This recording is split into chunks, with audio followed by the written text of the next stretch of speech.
Hey, what's up, y'all? It's David Fanning here, and you're watching the Bull Sessions live at the Bing Lounge. Welcome to Portland. Have you been here before?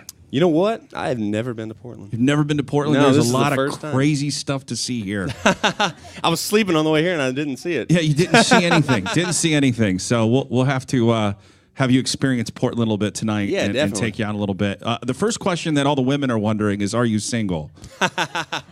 Well, my girlfriend's probably watching this, so I can't say no. That's the downside of social networking. Yeah. All right. Well, ladies, are you disappointed? I know Monica is seriously disappointed from the morning bull ride with Howie, Sorry, Monica, and Jake. She is super bummed. That's okay, though. She still loves you. I still love you, too. There we go. So, sorry, babe. How you got here? Where? First of all, how were you discovered? How did you get your record deal? When did you move to Nashville? What's your blood type? Stuff like that. Let's talk about that. I don't even know if I have blood. No, it's crazy. I had a different path than a lot of people. I actually started out when I moved to Nashville. I grew up in Ardmore, Tennessee, which is a tiny little town, like right on the Alabama-Tennessee line, and which is about an hour and a half from Nashville. And I moved up there about 8 years ago, and I met some guys, Tully Kennedy, Kurt Allison, and Rich Redmond, who are Jason Aldean's band. So if you guys have ever seen Jason play, I met those guys about 8 years ago. Danny has some stories about those guys back in the day. Yeah. Oh, I've heard some. It's crazy. But we started believe it or not, we started working on my project 8 years ago. 8 years. 8 years. It took it this long for this to become an overnight success. Yeah. No, I'm just kidding.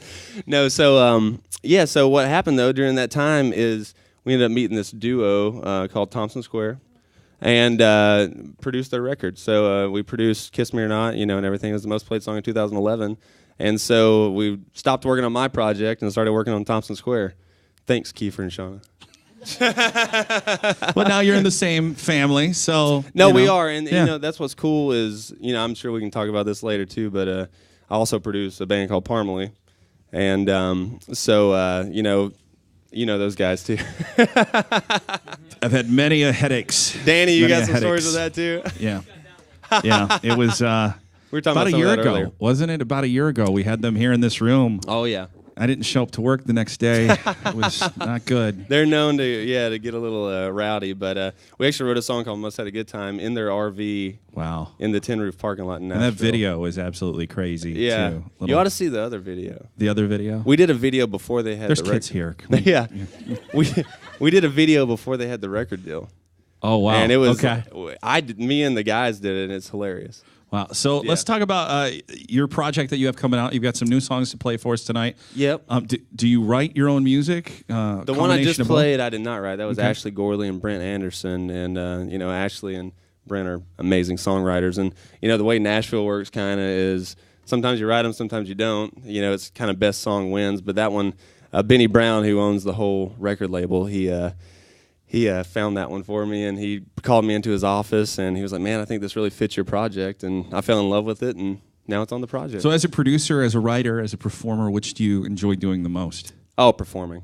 You can't beat this, right, everybody? There you go. Talking about videos that you made with Parmalee on stage.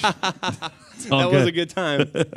So, yeah, man, performing has always been my passion. So, where do you see yourself? We're going to talk about some goals, so we can help you improve your life. No. 5-year plan. Where do you want to be 5 years from right now?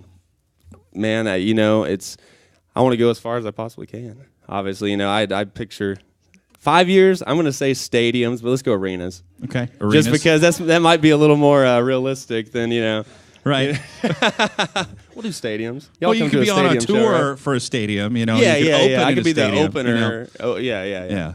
Yeah, I'm not going to be. I don't think I'm going to be co-headlining with Chesney or anything, but I might.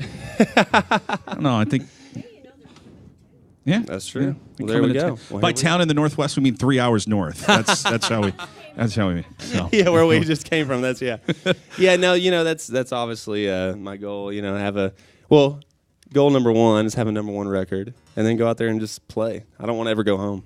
All right. Well, let's play a few more songs, and we'll see which one the Bing Lounge crowd here tonight thinks is going to be your first #1 record out of the four you play. Does that sound like a plan, y'all? They're going to vote? Good? Yep. We're gonna text. We're gonna text to vote and hashtag it up. Text his number. I'll give it to you. One more time to David Fanning here in the Bing Lounge.